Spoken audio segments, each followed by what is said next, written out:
So hello mga kabosing, welcome back again to my vlog. So for today's video mga kabosing, ang pag-uusapan natin ngayon ay ang mainit-init na breaking news, yung bagong Miss Eco Teen Philippines mga kabosing. Alamin natin kung sino dyan mga kabosing yung in-appoint ng Miss Universe Philippines mga kabosing. So intro muna tayo.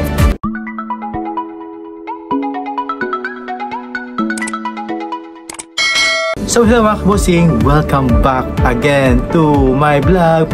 So bago ang chat mga kabosing, nais muna kayong bati na magandang umaga, magandang tanghali, at syempre magandang gabi po sa lahat po nanonood po sa aking YouTube channel, Arman Montoya Vlog.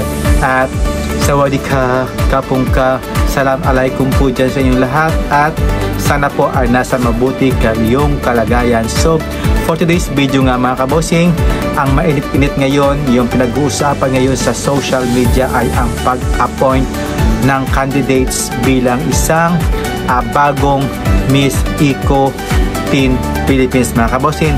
Yan ang ating tatalakayin, at siya ngayon yung in-appoint nila para ilaban doon sa Miss Eco Teen Philippines na si Raven Doctors ng Palawan mga kabosing. So congratulations sa kanya, at deserve naman talaga niyang makakompete sa internationally, kasi siya yung kaya siya kinuha kasi siya yung may teens pa siya, kasi nasa 19 or 18 years old pa siya, kaya teens pa lang siya mga kabosing. So ayan mga kabosing, dami talagang nasiyahan yung pag-appoint sa kanya bilang isang Miss Eco Teen Philippines mga kabosing, at siya ngayon ay magkukompete sa bansang Egypt kasama si Alexi Brooks. I think this year or next year at maglalaban yung Miss Eco Teen Philippines mga kabosing.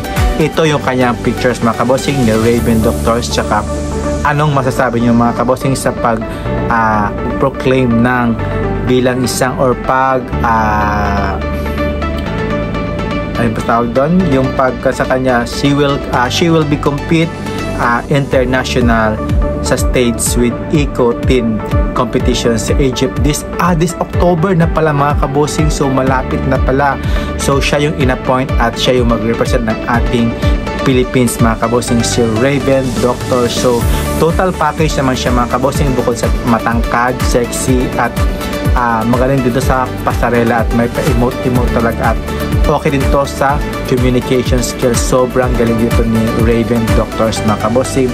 Next, yung ating pag-usapan mga kabosing ay ang pag-postpone uli ng Miss Charm 2024 na doon sa nanggagaling sa bansang USA, but sad to say is na-postpone na naman mga kabosing. So sabi nga doon sa mga comment section,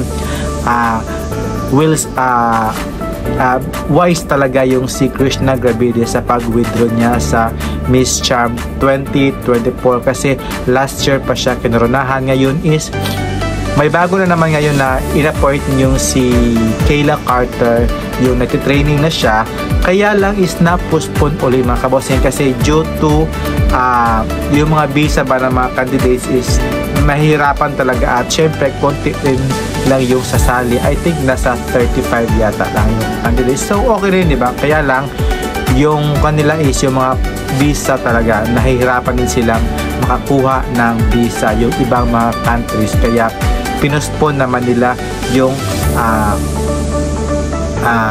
Miss Charm competition mga kabosing. So tama talaga yung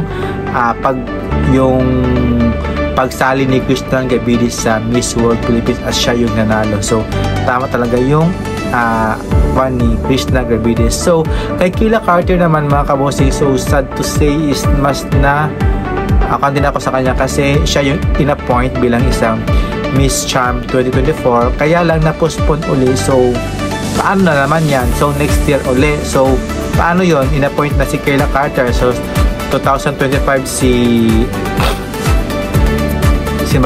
yung nanalo nung nitong year na si Cyril Payumo. So next year, kung next year na naman, si Cyril Payumo na talaga yung ilalaban mga kabosing. So ayan mga kabosing, dami talagang problema ngayon yung Miss Charm, at buti na lang talaga is hindi natuloy si Krishna Gravide. At syempre yung pag-training ni Kayla Carter, siya yung in-appoint. Kawawa talaga si Kayla Carter mga kabosing, di ba?